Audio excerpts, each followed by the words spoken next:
Milwaukee.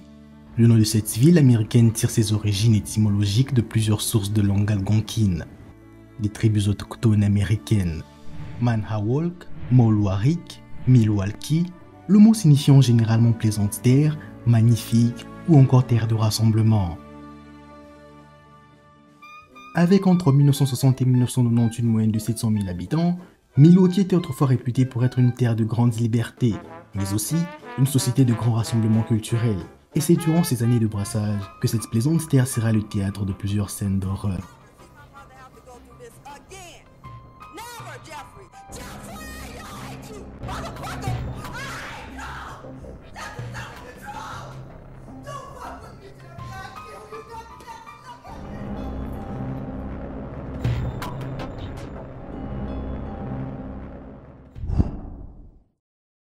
« 22 juillet 1991, ville de Milwaukee. Deux agents de police, Rolf Muller et Robert Rove, patrouillent le centre-ville. Il est environ 23 heures lorsqu'ils tombent sur un homme, horrifié. Il s'agit de Tracy Edwards, 31 ans. Tracy raconte aux policiers qu'il vient de passer 4 terribles heures dans la maison d'un fou, juste après que celui-ci l'ait invité à prendre un verre. Les menottes au poignet de Tracy incitent les officiers à faire une descente sur terrain.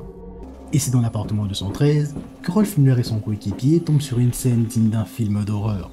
Selon le Washington Post, Rolf Muller aurait déclaré « Vous pensez avoir tout vu, et que quelque chose comme ceci se produit. » Dans l'appartement de 113, les officiers découvrent des restes humains, des polaroids de corps mutilés, et surtout, dans la cuisine posée sur un plateau, de cœurs humains. Ce soir de juillet 1991, Jeffrey Dahmer venait d'entrer dans l'histoire comme étant l'un des pires tueurs en série de l'histoire des États-Unis. Jeffrey Dahmer est un tueur en série américain en activité entre les années 1978 et 1991. Il est célèbre non seulement à cause de ses 17 meurtres, mais aussi à cause de ses méthodes diverses et variées. Démembrement, zombification et surtout cannibalisme. Pratique qu'il avouera ouvertement lors d'une interview en 1993. L'histoire de Jeffrey Dahmer a largement été popularisée par des récits, notamment Father Story, livre écrit par son père, Lionel Ebert Dahmer, mais aussi à travers le roman graphique My Friends Dahmer de l'artiste John Bachderf. Mais c'est plus récemment que la popularité de Jeffrey Dahmer explosera grâce à la série Netflix Monster, avec dans le rôle de Jeffrey Dahmer, l'acteur Evan Peters dont nous avons tous apprécié les deux prestations dans les films X-Men, Days of Future Past et Apocalypse. Avec un total de 17 meurtres, Jeffrey Dahmer reste aujourd'hui une figure incontournable des tueurs en série des États-Unis. L'histoire de Jeffrey Dahmer commence le 21 mai 1960 dans la ville de Milwaukee, dans le comté du Wisconsin, aux États-Unis. Son père, Lionel Ebert Dahmer, fait des études de chimie et sa mère, Joyce Annette Flint, est éducatrice pour les usagers de téléscripteurs. À 4 ans, Jeffrey est un petit blond plein de vie. Il est jovial et très dynamique, à peu près comme tous les enfants de son âge. Mais une fois arrivé au primaire, il bascule vite. Il devient timide et se replie sur lui-même, jusqu'à avoir du mal à se faire des amis dans son école. Son institutrice de primaire se souvient. Le couple Dahmer ne s'entendait pas très bien. Le changement de l'enfant était probablement dû à un abandon de la part de ses parents. Sa mère était dépressive, ce qui poussait son père à passer peu de temps au foyer familial. Cela sautait aux yeux, bien que M. Dahmer racontait une toute autre histoire. Le changement de Jeff était dû à 2 interventions chirurgicales de hernie qu'il avait subies aux alentours de ses 4 ans. C'est certainement ça. Selon le livre Father Story, en octobre 1966, la famille Dahmer déménage à Doylestown, un petit village dans l'Ohio. C'est à cette époque que Jeffrey commence à particulièrement s'intéresser aux animaux, précisément à leur ossature. Cet intérêt se manifeste un jour alors qu'il observe son père retirer des ossements d'animaux dans le sous-sol de leur maison. Ce jour-là, Jeffrey était particulièrement heureux. La fascination de Jeffrey pour les ossements va toujours en grandissant. Il dissèque des animaux tels que des oiseaux ou encore des écureuils, et parfois lorsque les moyens se présentent, les fait fondre dans de l'acide pour en conserver les os. Ces cobayes, il les cherche dans le sous-sol de sa maison, dans les alentours, et quand il n'en trouve pas, il les chasse. À 14 ans, Jeffrey est vu par ses professeurs comme un élève extrêmement intelligent, mais n'obtenant que les notes moyennes. Mais si du point de vue de ses professeurs, Jeffrey est un élève correct, il n'en est pas de même pour le peu d'amis qu'il a réussi à se faire.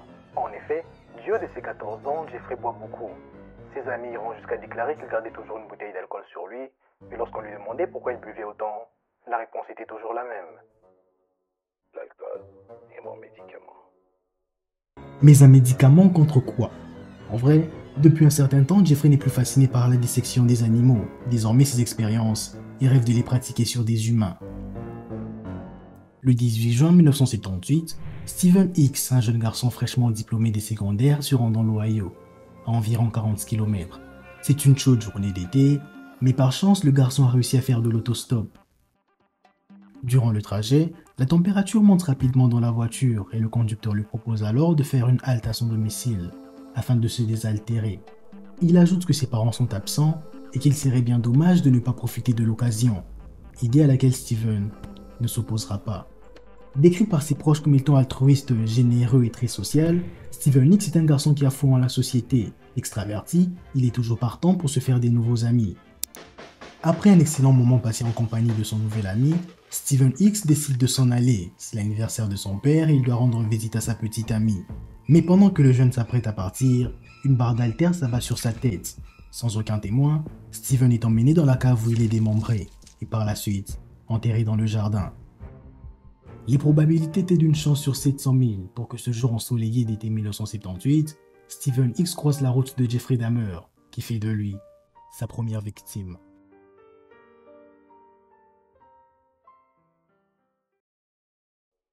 « 1987, ville de West Allis, comté de Milwaukee. » Durant ces 9 longues années, Dahmer n'a commis aucun meurtre, mais sa vie n'a pas été de tout repos. En effet, en 1978, 3 mois après son premier meurtre, il entame des études à l'université d'Ohio, l'Ohio State University, qu'il abandonne seulement 3 mois plus tard.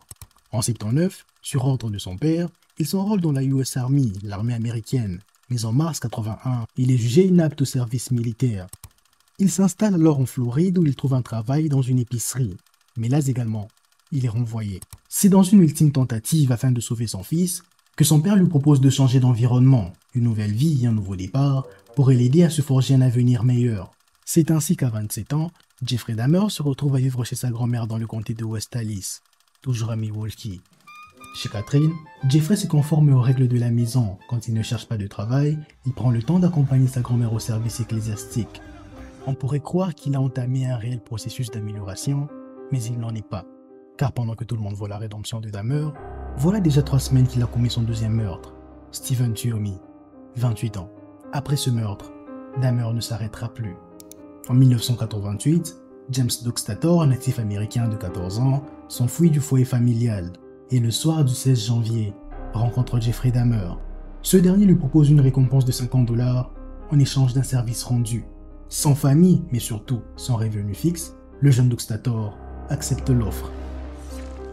Le même soir, il est démembré après avoir été étranglé. Son corps est dissous dans de l'acide, puis jeté aux ordures, à l'exception de sa tête. S'ensuit alors une série de meurtres qu'on pourrait qualifier de boucherie, tant dans l'enchaînement que dans les pratiques. Crâne pulvérisé, étranglement, dissolution dans de l'acide, dissection, en tout, entre mars 1988 et février 1991, Dahmer fera pas moins de 8 victimes, soit près de la moitié de tous ces meurtres. Si le démembrement est une pratique récurrente chez Jeffrey Dahmer, il en existe encore une autre, bien plus étrange, la zombification. À la fin des années 90, les scientifiques internationaux se sont intéressés à un phénomène assez particulier, retrouvé dans les Caraïbes, plus précisément en Haïti, qui consiste à transformer un être humain en réel zombie. L'affaire fit couler beaucoup d'encre, notamment celle de la plume de Wade Davis, qui se pencha sur le cas du zombie Clervius Narcisse. Et entre controverse et consensus, le phénomène de zombification sera largement médiatisé jusqu'à avoir une adaptation cinématographique.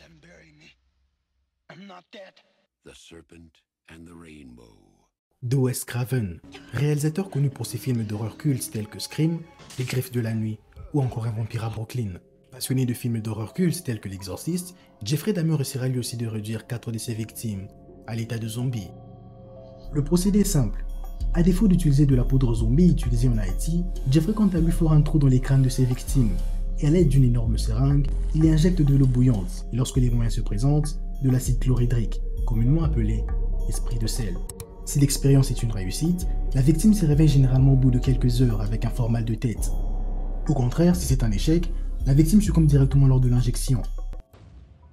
Les tuer, ce n'était pas mon objectif, c'était une conséquence. C'était ce qui me plaisait le moins. C'est pour ça que j'ai essayé de créer des espèces de morts-vivants avec la perceuse et l'acide chlorhydrique. Bien que Dahmer arrête au bout de 4 expériences son projet de créer des zombies, il entame cependant une autre pratique consistant à conserver des organes ou des membres humains. Cœur, tête, foie, os, torse, des parties de ces 3 dernières victimes seront retrouvées dans son frigo le jour de son arrestation, le soir du 22 juillet 1991. Le soir du 22 juillet 1991, la ville est sous le choc. Police, chaînes de télé, journalistes, voisinage, tous sont venus assister à l'arrestation de celui que les médias ont surnommé le cannibale de Milwaukee. Selon le rapport d'inspection du bureau d'enquête criminelle de la ville, dans l'appartement de Dahmer est retrouvé des squelettes humains, des têtes décapitées, 2 cœurs humains posés sur un plateau, des bocaux contenant des organes et des restes humains dans un grand baril d'acide. Le 17 février 1992, Jeffrey Dahmer est condamné à l'emprisonnement à perpétuité, évitant ainsi la pendaison pour meurtre que l'État du Wisconsin avait aboli des années plus tôt. Lors d'une interview faite en 1993, Jeffrey Dahmer avouera avoir consommé certaines parties de ses victimes, biceps, cuisses et même des cœurs, déclarant ouvertement devant les caméras être bel et bien un cannibale. Le cannibalisme est une pratique qui consiste à consommer un être de son espèce. Le terme s'applique tant sur les humains que sur les animaux. Précisément pour les humains, c'est le terme anthropophagie qui est utilisé. Un humain qui en consomme un autre, partiellement ou entièrement, est appelé anthropophage. Et ça fait 2 mots de plus dans votre dictionnaire. Que ce soit pour la morale, les croyances ou encore la science, le concept de cannibalisme reste complexe, notamment sur les raisons qui peuvent pousser un humain à ingurgiter de la viande humaine. Même sur les raisons qui peuvent pousser un humain à cliquer sur une vidéo qui a pour titre « Quel goût à l'être humain ?» Alors, curiosité. De la curiosité, voilà ce qui conduira le cannibale de Rothenburg à consommer un certain Ben Younger l'assaisonnement de sel et de différents épices, déclarant ainsi que la viande humaine aurait un goût de porc amer. Wie war der erste Bissen, den Sie gegessen haben? Wie hat es geschmeckt? Wie war das? Und das Fleisch schmeckt ähnlich wie Schweinefleisch, etwas herber, kräftiger. Ce qui n'est pas le cas du français Nicolas Cocaine, dit le cannibale de Rouen, qui déclare quant à lui qu'elle aurait plutôt le goût de cerf. Si la curiosité est un facteur pouvant entraîner le cannibalisme, en temps de guerre, de famine ou encore de pénurie alimentaire, c'est plutôt l'instinct de survie de l'homme qui peut le pousser à de telles extrémités. Ainsi, durant les hivers glaciaux d'Amérique, les tribus algonquines mirent en place plusieurs restrictions concernant la consommation des membres des mêmes clans, considérant la pratique comme étant tabou. En effet, le gibier se faisant rare durant la saison, il n'était pas rare que certains membres des clans en viennent au cannibalisme, les membres les plus en danger étant sans aucun doute les enfants et les vieillards. Pour prévenir de la pratique, une malédiction sera ajoutée à quiconque enfreint cet interdit.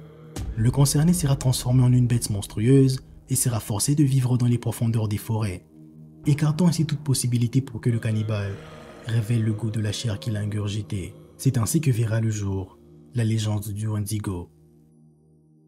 Pour en revenir à notre cannibale Jeffrey Dahmer, né d'une mère dépressive et d'un père absent, les meurtres et le cannibalisme de Dahmer seraient causés par la démence, dû à une profonde solitude. Mais est-ce vraiment le cas? En analysant les crimes de Dahmer, il est évident que c'est un fin stratège. Avec environ 145 de quotient intellectuel, ce tueur en série élabore toujours ses plans en fonction de l'environnement, mais aussi de ses proies, prévoyant toujours 2 à 3 coups d'avance sur ses cibles. Stephen Hicks, à la recherche d'une première victime, Dahmer a simplement su tirer profit de l'autostop et de la canicule pour parvenir à ses fins. Le petit Doxtador, la pauvreté du jeune garçon sautait aux yeux. La rémunération promise par Dahmer n'était qu'un moyen d'appâter le gamin. Et quant à ce bon vieux Tracy de 31 ans, vu son gabarit et sa résistance aux somnifères, il était préférable de le menotter. N'agissant sous l'effet d'aucune pulsion et n'ayant aucun trouble mental, Jeffrey Dahmer est parfaitement maître de ses actes et par conséquent, sain d'esprit.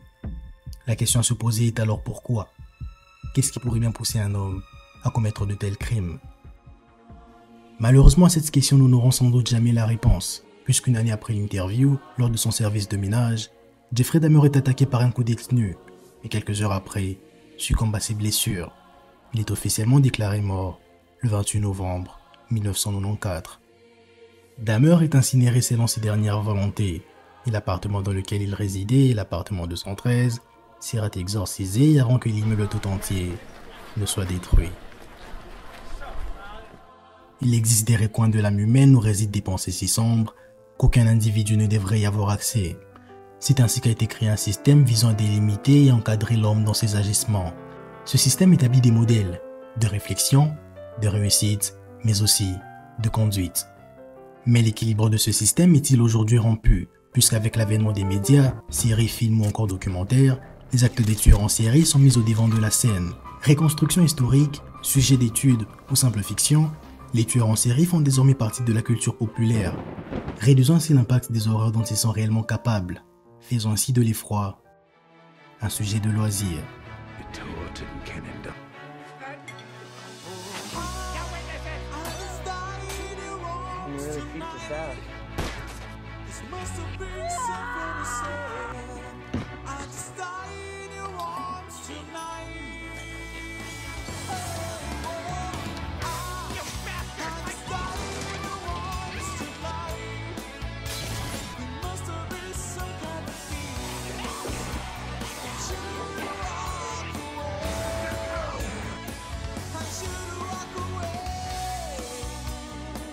L'ironie de cette histoire est que l'objet ayant servi à assassiner le tueur en série est une barre d'haltère, objet qui lui était bien familier puisqu'il s'en était servi pour commettre son premier meurtre.